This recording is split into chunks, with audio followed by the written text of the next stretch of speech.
Every day begins with a choice to learn, to grow, and to become someone who can make a difference. I am Jeff Denzel B. Baldo. I am not just a student. I am someone who believes that every day is an opportunity to learn, to serve, and to inspire. As a student, I strive to become the best version of myself. Every lesson, every challenge, and every experience helps shape the person I want to become.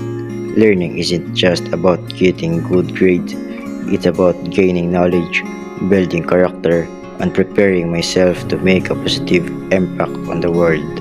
School has taught me to become responsible, disciplined, and determined.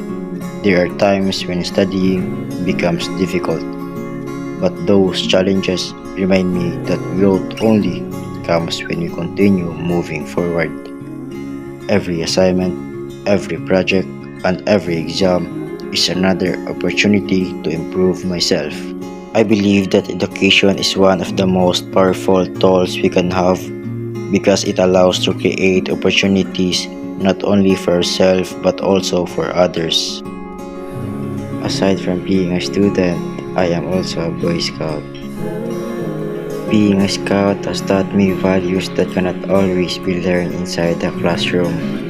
Through camping, outdoor activities, leadership training, and community service, I learned discipline, responsibility, teamwork, resilience, and respect. Scouting has shown me that leadership is not about giving orders, it's about setting a good example, serving others, and doing the right thing even when no one is watching.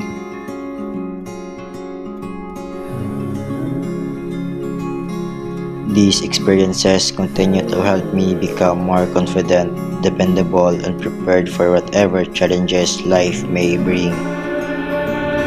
One of the things I value most is serving others.